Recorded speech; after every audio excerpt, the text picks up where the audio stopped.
Welcome back to the Peace of Living podcast. I am your host, Jason, and I'm so happy to be back with you tonight. And as you can probably tell already, it's yet another week where I'm flying solo. So I hope that you still enjoy this episode, even though the best part of this whole podcast, Allie, isn't with me tonight. Anyway, it's just so great to be with you, and I just want to give you just a simple message that's been on my mind and heart for the last little while. So anyway, I'll get to that in just a second, but I first wanted just to say that it's been an amazing summer teaching you, if you're a student listening or a parent. Your kids are just wonderful.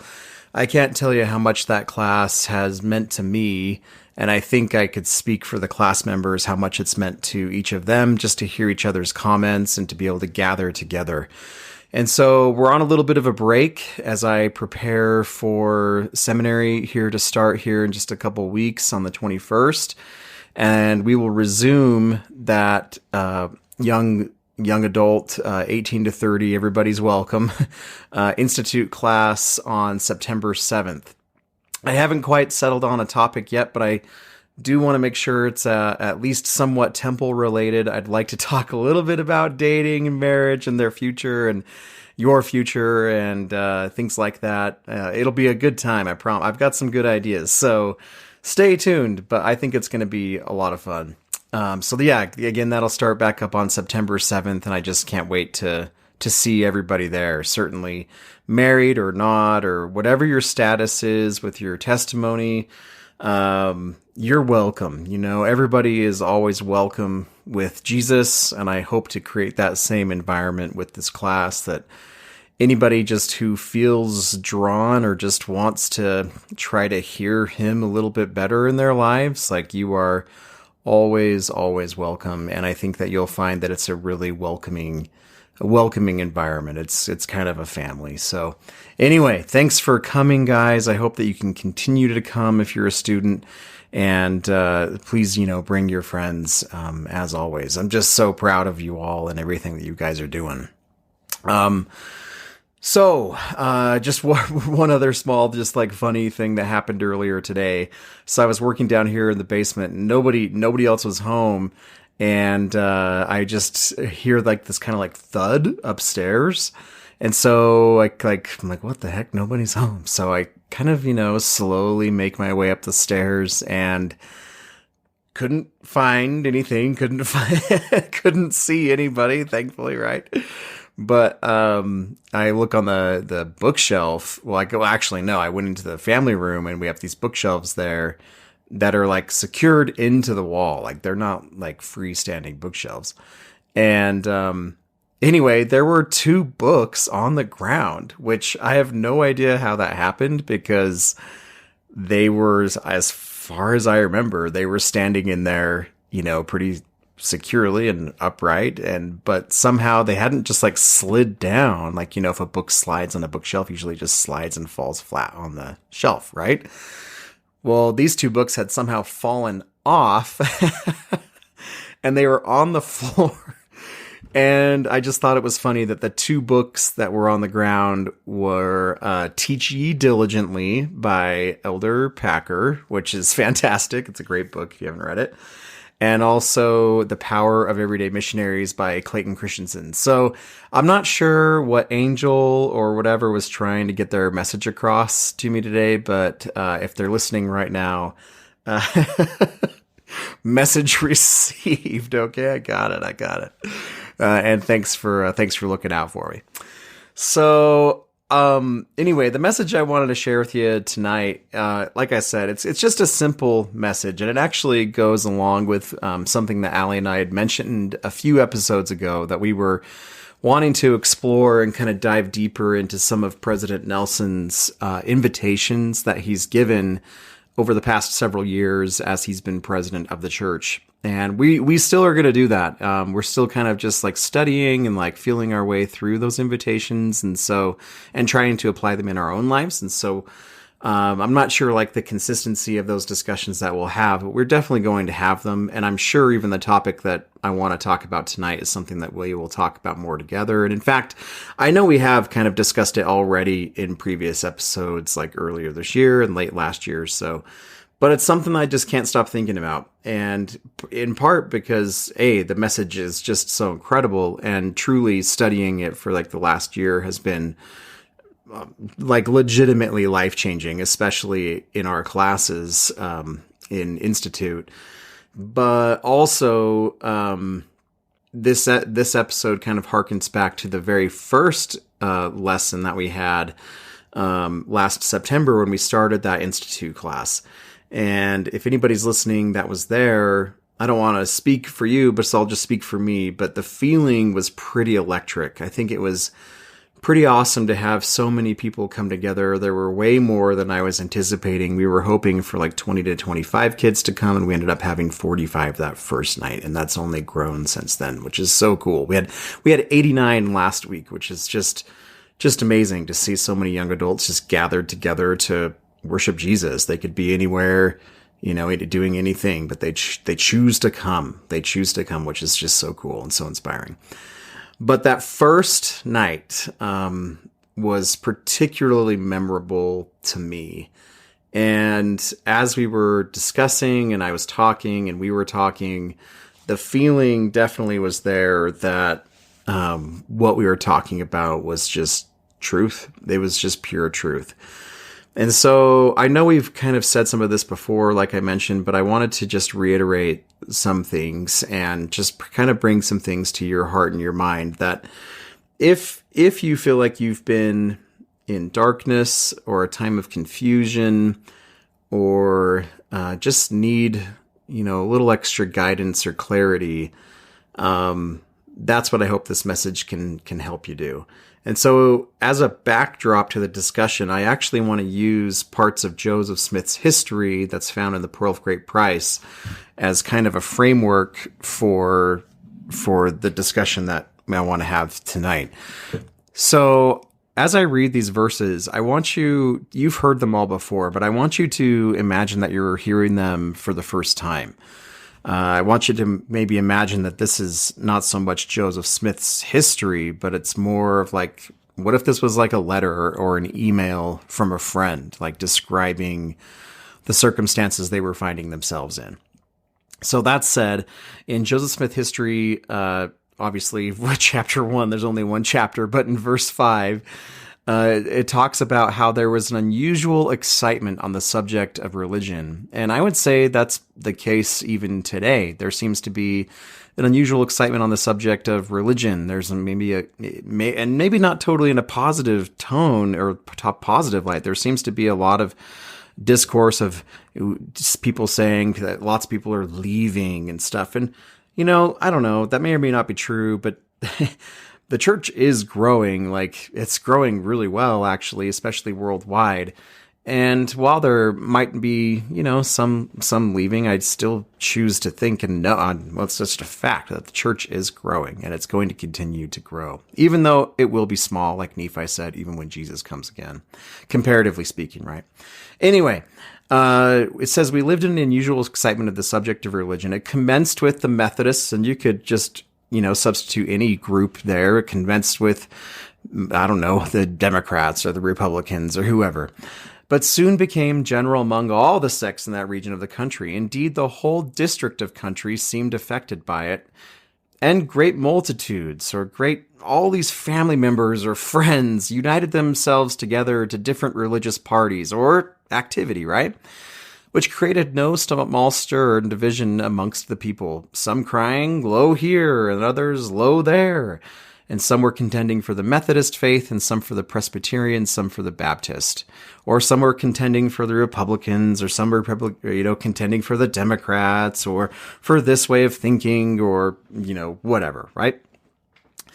In verse 6, it says, notwithstanding the great love which the converts to these different faiths or parties or groups or whatever expressed at the time of their conversion, and the great zeal manifested by the respective clergy who were active in getting up and promoting this extraordinary scene of religious feeling in order to have everybody converted, as they were pleased to call it, let them join what sect they pleased. Yet, when the converts began to file off, some to one party and some to another, it was seen that the seemingly good feelings of both the priests and the converts were more pretended than real, right?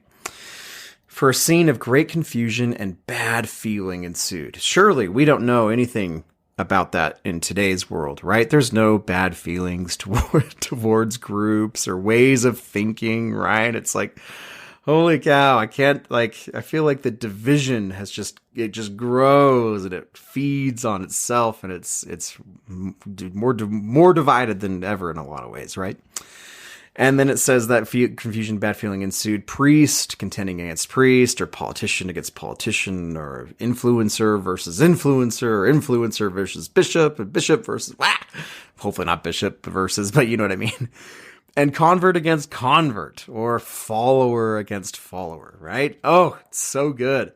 So that all their good feelings one for another, if they ever had any, were entirely lost in a strife of words and a contest about opinions. I know. Again, this just sounds not so much like 1820 or 1830. This sounds like 2020 or 2023 to me. Continuing on, like this poor guy, this little teenager, right? In verse 8, it says that in this time of great excitement, my mind was called up to serious reflection and great uneasiness. And he's like, I tried to keep myself aloof from all these parties, but at the end of verse 8, he says, so great were the confusion. He's like, I wanted to be united. I wanted to be part of the group. I wanted to be included. And I think we all probably feel that way. We all want to be part of something. We all want to be like align ourselves with a group or a way of thinking or something and feel like we belong, right? And I think that's where Joseph Smith was. But for him, he says, like, look, I didn't want to do anything unless I knew it was going to be like the right thing. I didn't know. I wasn't sure. But then he's like, it was impossible for a person young as I was, so unacquainted with men and things, to come to any certain conclusion of who was right and who was wrong. And I think that's kind of today, especially in the age of AI. Like, we're right on like the beginning of that amazing technology, but it's going to become, like President Nelson has talked about, increasingly difficult, challenging, and like President Smith, Joseph Smith said, maybe even almost impossible to know what's right and what is true, right? We're kind of like in the thick of that. Like it's been challenging for a while, but now especially, wow, like it can be especially confusing. And so in verse 9, it says, my mind at times was greatly excited. The cry and tumult were so great and incessant. If that doesn't describe social media right now, I don't know what does. Like those platforms are so addicting, and I will admit it. Like, it's so easy for me to like, I have a purpose going into the app. Like, I needed to look something up or like comment or whatever. And then like, it takes like literally like 8 seconds before I'm distracted and I'm sucked down the rabbit hole for like 10 minutes before I even remember what I was trying or like intending to do when I first opened the app. And so, yeah, my mind is greatly excited, and the cry and tumult are very great and incessant, especially when you see so many videos or accounts or people, you know, like just saying this or that, right? And, you know, the Presbyterians or this group was most decided against that group, and they used all the powers of both reason and sophistry to prove their errors, or at least to make the people think they were in error. On the other hand, right, the Republicans and Democrats in their turn were equally zealous in endeavoring to establish their own tenets and disprove all others. Like, this, again, just sounds like 2023. So in verse 10, like here is the question of questions from Joseph. And I think this is all of our questions. He says, in the midst of this war of words and tumult of opinions, again, 2023, right? He said, I often said to myself, what is to be done? Who of all these parties are right? Or are they all wrong together? If any one of them be right, which is it? And how shall I know it? Like, that's just brilliant. That is just the question I think all of us have today. Even with like things in the church. And I think it's good. Like Sherry Dew talks a lot about that, how questions are good, and questions are good if they're like sought after with an eye of faith, trusting in Jesus, right? And with the Holy Ghost. But yeah, like the questions of like, what do I do in the world in which I live? Like, what do I do even in the church? What if I do have questions about like Joseph Smith? Could everything that is said about Joseph Smith be true? Could he be this and this? Like, who is right? My bishop's saying one thing, Brother Bell's saying something, my parents said something. I hear this stuff taught at church, but then I see people on social media clearly doing and living a different way. Like, what is right? How do I reconcile like what I might feel or what I might think with what I think the church is saying, or what is it actually saying, or like, what do we actually mean? It can be like super confusing. Now, here's the best part though. Of course, like, and there's a whole different discussion on this, like how Joseph went to the scriptures and that invited the Spirit into his life where he could, eventually go into the first vision and have that experience. But we'll talk, I think maybe we have talked about that at another time, but I do want to say and just testify that in the middle of this confusion, Joseph goes to good sources. He's like, okay, I'm done listening to this minister. I'm done listening to that minister. I'm done even talking to my family, because even his family was divided. Like, here we go. I'm going to the Presbyterian church. I'm going to this church. And like, that would be super tough. And so to his great credit, he kind of was like, look, I need to go to God.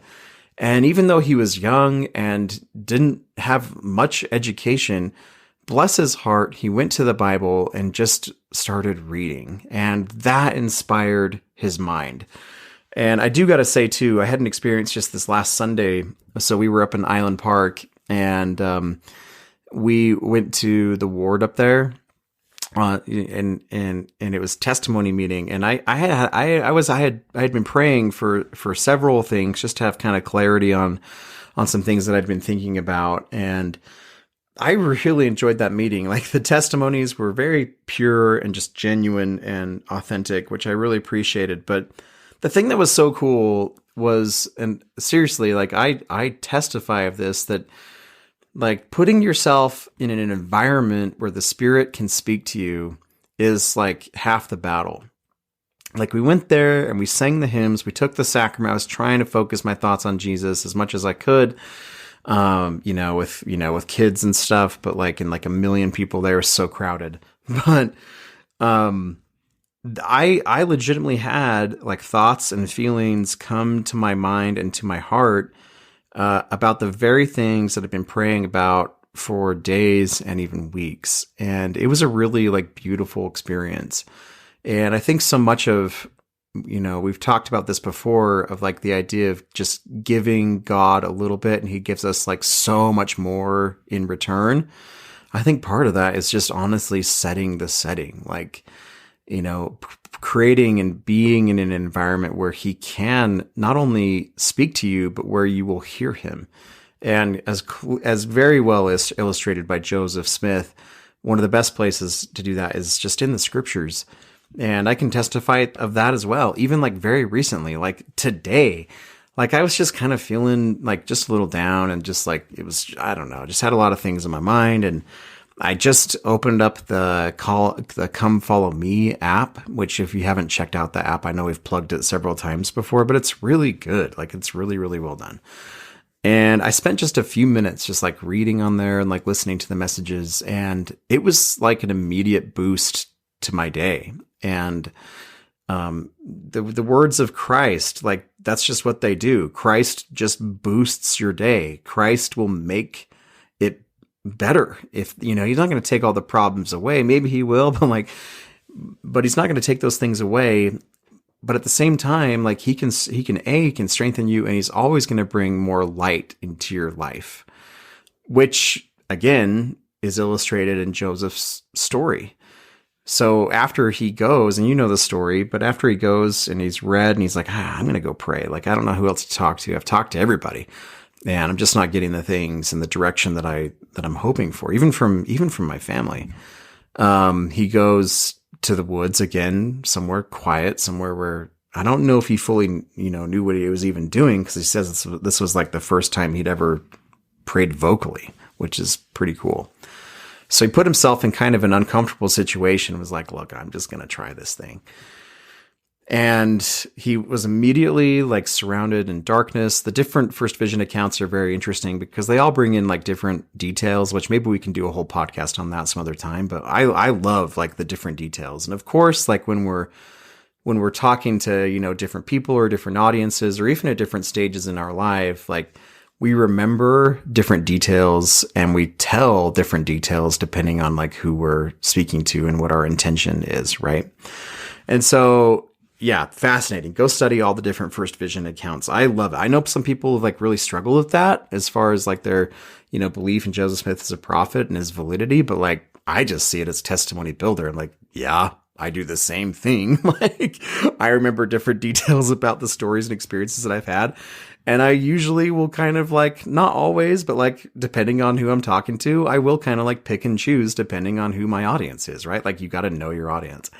And I know that's an oversimplification, but still, like, I love the different accounts. But regardless, in this account, he recalls being, surrounded in darkness, and he felt like he couldn't even speak. He felt like he was going to be doomed to sudden destruction. And I just got to say, if you feel that way, if you feel like you're surrounded in darkness and you're confused, and you feel like you're even just like bound, like Joseph was, oh man. This next part, and you've all said this a million times, especially if you've been on a mission, but he says, at this moment of great alarm, like when everything felt like it was just going down the hole here, he says, I saw a pillar of light exactly over my head, above the brightness of the sun, which descended gradually until it fell upon me. It no sooner appeared than I found myself delivered from the enemy which held me bound.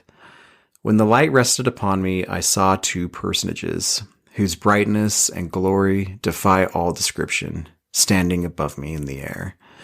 One of them spake unto me, calling me by name, and said, pointing to the other, This is my beloved Son.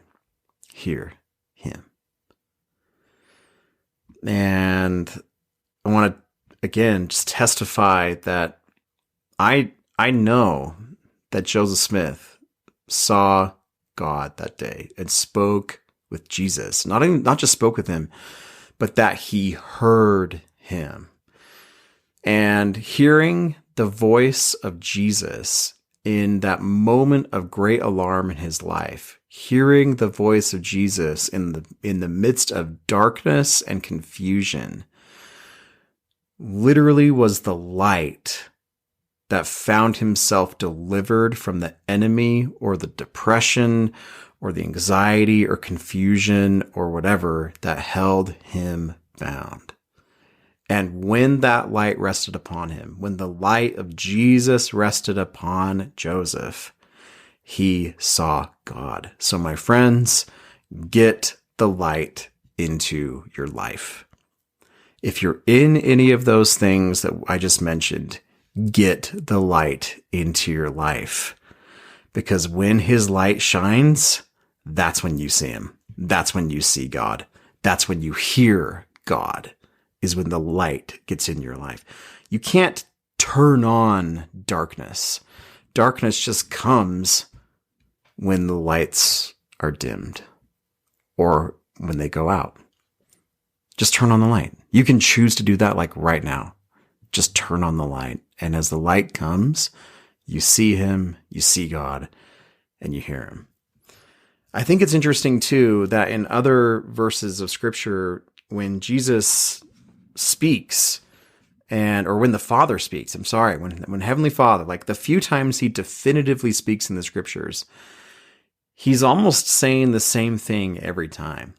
In Matthew chapter 2, at his baptism, the last verse, I love this. Like a voice from heaven comes and he's like, this is who you've been looking for. Hear him. This is my beloved Son. Hear ye him, right? Listen to him and heed his words.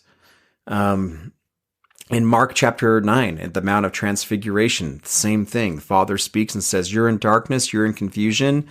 Hear the voice of my Son. In 3 Nephi chapter 11, in the Book of Mormon, they didn't hear the voice at first. They had to open their ears to hear the Father, which is a whole other discussion too. Like, how do we open our ears? Sometimes, we need to. Like, it's easy to open our eyes and our mouth, but when we talk about opening our ears, that's a whole other thing. And maybe he is speaking. Maybe he's been speaking to you the whole time, but yet you just haven't opened your ears to it. Whether through pride, you haven't really wanted to hear what he's saying to you, or, maybe you're afraid or nervous or whatever, what he is going to say, and you don't really want to act on it. I don't know what it is, but we know through that account that the Father is speaking to you. Of course he is. He's the best father. He's your father, and he's a great father, which means he's going to be talking to you. But sometimes we got to open our ears in order to hear him. And that's what he says in 3 Nephi chapter 11. Like, even though they didn't hear him at first, eventually, once they opened their ears, they heard the Father speaking to them saying, this is my beloved Son. Hear him. I know you're in darkness. I know you're in confusion. This crazy stuff just happened. You had all these earthquakes and everything. Like, the solution is hearing and heeding Jesus Christ. Like, that is the solution. President Nelson said in his Hear Him Talk, right? He said that success is hearing and heeding the voice of Jesus Christ. Success, the key to success, joy, peace, happiness is hearing and heeding the voice of Jesus.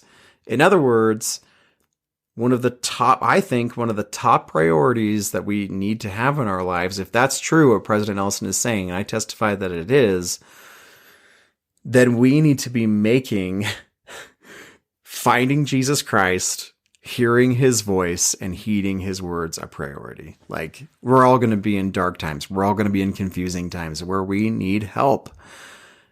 Well, the message from our Heavenly Father, in every circumstance that he speaks in the scriptures, it's the same. You're in darkness, you're in confusion. Here's my Son. Hear him. Like, find Jesus. Put yourself in circumstances where you can see him and where you can hear him, and then go and heed his words. Like, go and listen, go and do his words. Let his words change you. It's not enough even just to hear him and have a testimony of him. Let's be, like we talked about in a previous episode, be converted to him. It's interesting too, like when Jesus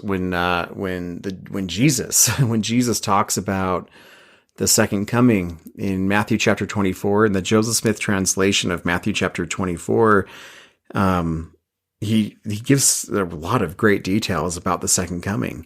He outlines all the things that we always talk about, which is, natural disasters, wars, rumors of wars, the gospel being taken to all the world and stuff like that. But the very first thing that he talks about in that chapter which I take that to mean like the number one thing that he's concerned about, the thing that he's saying to look out for in preparation for the second coming, is that in the time before he comes, he's worried about false Christs, false churches, and false prophets. And in other words, like imitation Christs, imitation churches, imitation prophets. And you think of like what those are. Like, for example, a false Christ. What does Christ offer? Well, he offers peace. He offers hope. He offers purpose and confidence and, a cleansing and everything that Jesus offers. So what are those things in the world that offers those things? First Nephi, I think it's chapter 22, talks a lot about those other voices and those other churches and other prophets, like, the church of getting gain, the church of the lusts of the flesh, the church of popularity, right? And so on. And I think it's interesting that when Jesus is speaking about his own second coming, the number one concern that he brings up is, you'll know that I'm coming. You'll know that it's close when people are listening and following other people's words more than my own, which probably has always been the case, but I would say especially now. I mean, you can look at social media even, and I just can never get over the irony that on social media, we call people with a lot of followers, we call them influencers. I don't know, those seem like synonyms to prophets and Christ figures, and also even churches. Like what is a church in the most general sense of the word? It's a system of belief. It's something that you believe in. It's a group or an organization that you align yourself with, right? And so again, I think Jesus is trying to say, like, there's going to be other words. There's going to be other opinions other than my own, other than my words, that people will be giving heed to, and to their own demise, right? We know that nothing is going to be permanent except for Jesus and his words. So when I was teaching this back in September last year, I told a story which I want to tell again. This is actually an excerpt from The Voyage of the Dawn Treader. And two of the children are told that they're not going to return to Narnia. And I want you just to listen to this story and, put yourself in it and try to see the symbolism here with Jesus as he speaks to these children who aren't going to be coming back to this magical, wonderful land of Narnia. Okay, it says, "But between them and the foot of the sky, there was something so white on the green grass that even with their eagle's eyes, they could hardly look at it. They came on and saw that it was a lamb. 'Come and have breakfast,' said the lamb in its sweet, milky voice. Then they noticed for the first time that there was a fire lit on the grass and fish roasting on it. They sat down and ate the fish, hungry now for the first time for many days. And it was the most delicious food they had ever tasted. 'Please, lamb,' said Lucy, 'is this the way into Aslan's country?'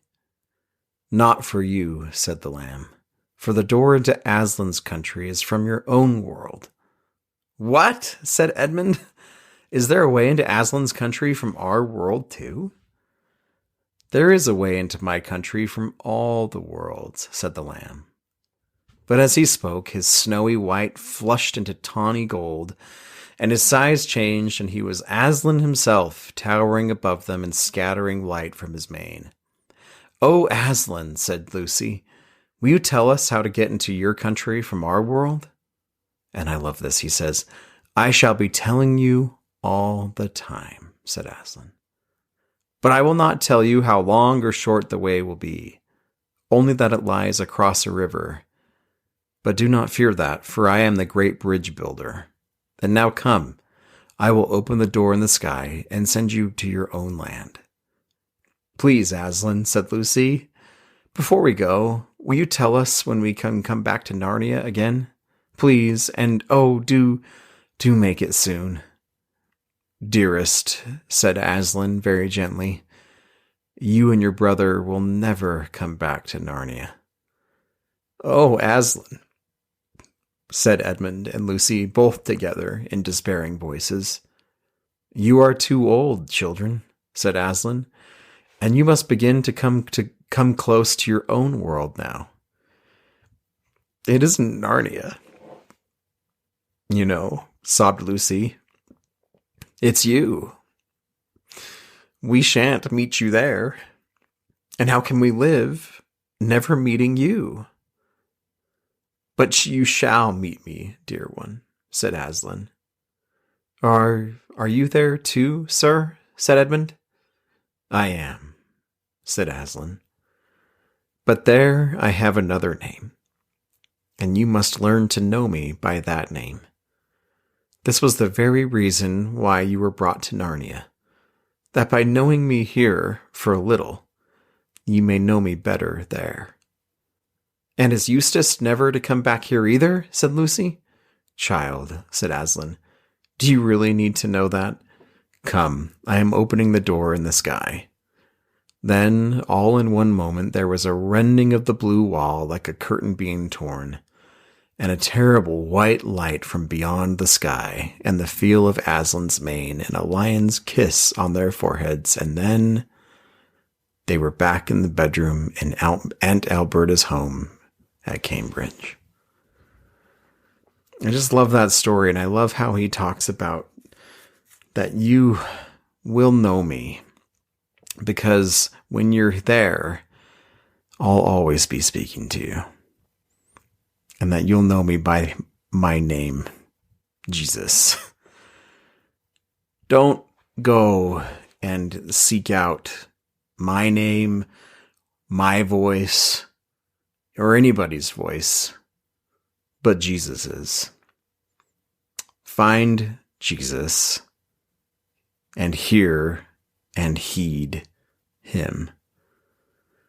Joseph Smith's story is our story, which is so fitting that he would be the prophet of this dispensation, because his story is ours. We're going to find ourselves in dark times, in scary times, in confusing times, and that's probably going to only increase. But as the answer was for Joseph, seeing the light and hearing and heeding the voice of Jesus, the answer is the same for us. And so, like President Nelson said, that you won't be able to spiritually survive in the days ahead unless you know how to receive revelation. So I would just invite all those that are listening to get to know his voice better. Like, spend some time and go through the scriptures and the words of the prophets and the temple even, and just see how he speaks, and also how those in the scriptures and in the temple and other life circumstances heard him and heeded him. You know, I know a lot of people struggle, like, for example, when church leaders, make mistakes. Because sometimes, we assume that Jesus is just telling the prophet or the 12 apostles everything they should do. But that's just not how it works. That's not how it works for me. It's not how it works for anybody. It's my parents just didn't do the homework for me. And God doesn't tell me every step to take. Let's hear him. And so that we can have proper expectations, but also just know how he's going to speak in our lives. And I just want to testify too of the prophetic line, I guess you could say, of Revelation, and those that speak it. I gotta just say, even from a personal note, that I'm not saying this of myself at all, but I love my job, but people really don't believe me when I tell them that it's the best and also hardest job in the world, because I don't think there's really any other job that's more closely tied to and reliant on one's personal life than that of being a seminary and institute teacher. If there's been like contention at home or bad feelings or just even distraction, too much distraction, it does have an impact on my teaching. And it reminds me of like Joseph Smith with Emma, the story of when Joseph couldn't translate. When he was angry or upset, and David Whitmer recalled that there was one morning that he was getting ready to continue the translation, and something went wrong about the house, and he was put out about it, and something that Emma, his wife, had done. And he says, Oliver and I went upstairs, and Joseph came up soon after to continue the revelation, but he could do nothing. He could not translate a single syllable. He went downstairs, out into the orchard, and made supplication to the Lord, was gone about an hour, and he came back to the house, asked Emma's forgiveness, and then came upstairs where we were, and the translation went on all right. He could do nothing save he was humble and faithful. And I can definitely attest of that too in this teaching. It's imperative that I try to live in such a way where I can hear him. But I say that because I want to testify of of President Nelson and the other leaders of the church, the men and women that lead this church. I've had the privilege of just being able to be around more of them because of my job. And I can testify that these are good people who are sincerely trying to do their best and to follow the words of Jesus Christ, and also to hear the words of Jesus Christ in guidance for the church. And I know that they're just doing their best and that they are sincerely trying. And like I mentioned earlier, I don't think that God is telling them everything to do. I think that they are working together, earnestly seeking and in supplication for the Lord to speak to them, just as we are in our own lives. And I know that they're being led, and they're good, called of God people. And so I don't want to say too much more, but I kind of want to just leave those thoughts for you where they're at. The main message being that every time the Father speaks, the message is the same. Every time the Father speaks, he's always kind of coming into a situation, usually like when there's been some darkness or an event or something, and he says, "Here's my son, hear him." Every single time the Father speaks, it's like, just look to Jesus. Hey, here's my son Jesus. Hear what he has to say, because whatever he's going to say through his voice, as recorded in the scriptures, in the words of the prophets, and with modern prophets, like it says in Doctrine and Covenants section 1, whether it be the voice, my voice, or the voice of my prophets, it is the same. And I can testify that when we hear and heed those voices and put our trust in the Lord, or put our faith in the Lord Jesus Christ, and act on those words of his, whether his own or through his prophets, that the light does come. I know, I just can't explain any other way. Like, it really does. Like, I genuinely feel better. I think more clearly, and I have more hope and optimism when I'm trying to hear and heed his words, again, whether his own, to my own life and my heart and to my mind, or through the scriptures. And I do want to say as well that I was listening to a thing from Sherry Dew, I think it was today or yesterday, that if you don't know how the Lord speaks to you, and you don't know how to recognize his voice in your life, because he's going to speak to you in ways that you'll understand or ways that you need, pray to him and ask him. Like, just pray to God and be like, hey, can you help me recognize your voice, recognize the Holy Ghost in my life? Because I don't know how you speak to me. So can you help me to know? Like, ask him to train you, like we talked about. Like, let him sit with you and train you on making these ice cream cones of revelation.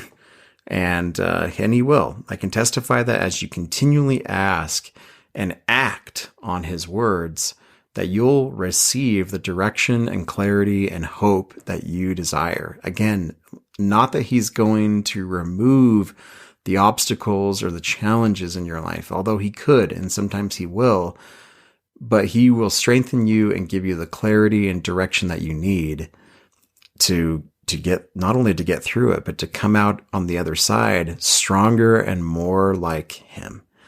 And of that I testify. So thanks for being with me.